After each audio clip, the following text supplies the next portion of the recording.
Assalamualaikum teman-teman. Sesuai dengan polling Instagram saya kemarin, itu saya menanyakan kepada circle pertemanan saya apakah mereka tertarik kalau saya cerita atau sharing soal program hamil yang sudah saya dan suami jalanin dari tahun 2018 sampai tahun 2020 sekarang. Nah, kebanyakan dari mereka bahkan semuanya itu tertarik dan nunggu banget gimana ceritanya. Nah, jadi mungkin singkat cerita saya akan membagi video ini menjadi 3 bagian karena khawatirnya terlalu panjang ya dan bosan juga. Nah, bagian pertama karena saya dari 2018 dan itu di 2 rumah sakit yang berbeda, saya akan ceritain part pertama ini proses screening program hamil saya. Jadi nanti saya akan ceritain detailnya seperti apa. Lalu yang kedua adalah perjalanan bayi tabung saya di Morula IVF. Nah, jadi pertama-tama mungkin jelasin dulu kenapa harus memilih Sam Mary gitu. Nah, jadi ada banyak dokter-dokter obgyn yang udah terkenal ya di Jakarta ini. Salah satunya itu adalah Profesor Jacob. Jadi Profesor Jacob ini cukup sudah sepuh, udah 70 tahun umurnya, dan bahkan uanya suami saya pun program hamil dulu sama beliau gitu. Nah, bahkan dokter-dokter di Morula pun itu kenal baik sama beliau karena dia juga ikut mengajarkan dokter-dokter yang tergolong masih muda ya di Morula. Nah, jadi singkat cerita kami memilih Profesor Jacob karena pengalamannya pertama, kedua ternyata setelah konsul pun dokter ini lebih detail orangnya, pelan-pelan dan detail dan jelas banget penjelasannya gitu. Dan dia saya senangnya Profesor Jacob ini dia tidak buru-buru memaksakan pasien itu untuk mencoba pengobatan yang lebih besar biayanya dan lebih besar juga ini resikonya gitu, besar juga penanganannya atau tindakannya gitu. Nah, pertama kalau kita ke Profesor Jacob, dia akan menyuruh kita untuk melakukan HSG. HSG itu semacam tindakan yang dilakukan secara sadar, kalian tidak dibius sama sekali, dan tindakannya itu dengan memasukkan cairan ke dalam rahim kita gitu. Jadi dari vagina kita itu akan dimasukkan cairan sampai ke saluran tuba fallopi. Tujuannya buat apa sih? Buat mengetahui apakah ada sumbatan di dalam rahim kita gitu. Dan di situ juga kalian akan bisa melihat kalau misalnya ada yang punya PCOS, kalian akan bisa melihat di situ kalian PCO atau enggak, karena dari hasilnya akan kelihatan kayak tutul gitu di daerah rahim. Itu menunjukkan bahwa telur kalian tuh banyak banget tapi ukurannya kecil-kecil gitu. Nah, singkat cerita dari hasil itu ternyata ditemukan saya itu tuba fallopinya salah satunya menguncup gitu. Itu bukan masalah besar sih kata dokternya karena bisa dibersihkan dengan laparoskopi. Jadi kalau tuba fallopi itu kan bentuknya seperti ini ya, dan dia itu bisa dibersihkan dengan mengangkat selaput lendir di sela-selanya agar dia membuka lagi seperti itu. Itu kondisi normal dari sebuah rahim gitu. Nah, tapi kata dokternya ini masih bisa hamil karena masih ada tuba fallopi yang satunya gitu kan. Jadi dia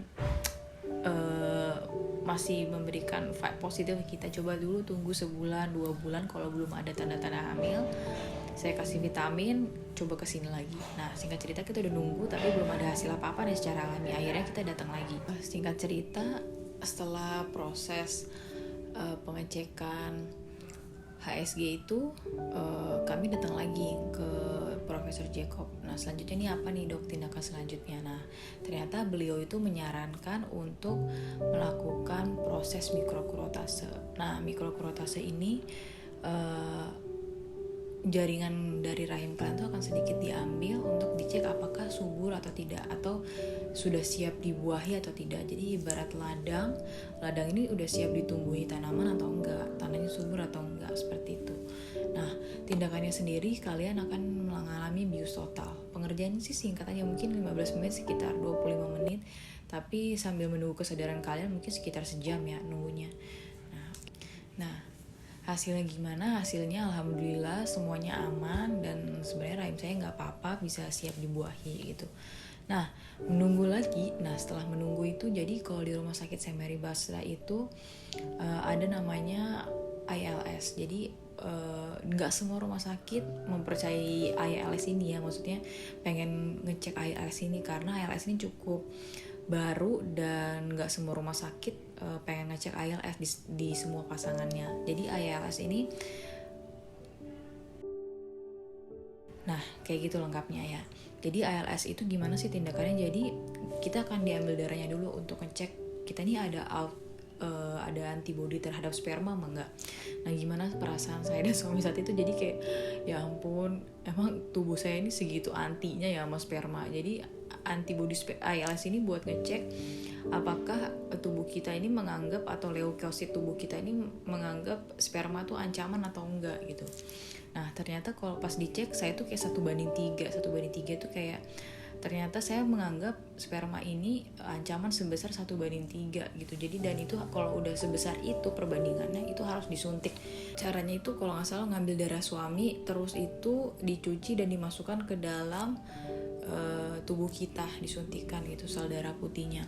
Nah, itu tujuannya buat tubuh si sang istri ini mengenal bahwa sperma suami itu bukan merupakan ancaman gitu, dan tubuh kita menerima, karena nanti khawatirnya belum sempat masuk ke rahim membuahi sel telur udah dianggap sebagai ancaman, akhirnya kan dibunuh duluan gitu dan mati gitu. Nah, ini cukup unik juga sih, saya juga baru tahu gitu kan, karena ketika ke Morula mereka nggak begitu pro dengan ALS ini gitu. Nah, singkat cerita setelah 3 kali penyuntikan karena 1:3 akhirnya udah normal lagi tuh. Saya udah nggak menganggap sperma suami itu bukan suatu ancaman ke tubuh saya gitu.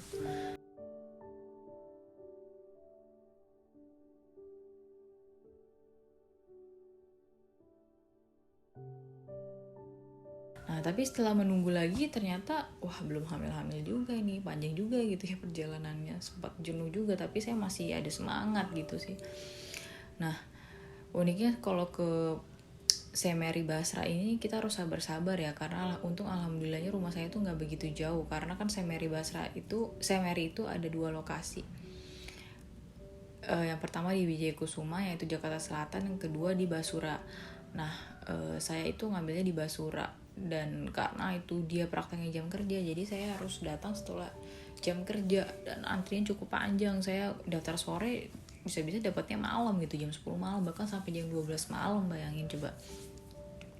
Jadi waktu itu cukup melelahkan juga. Nah, terus akhirnya setelah ini apa lagi nih dok, akhirnya dokternya mencoba untuk laparoskopi, karena HSG itu kan nggak bisa ngelihat secara jelas gitu apa yang terjadi dalam rahim kita.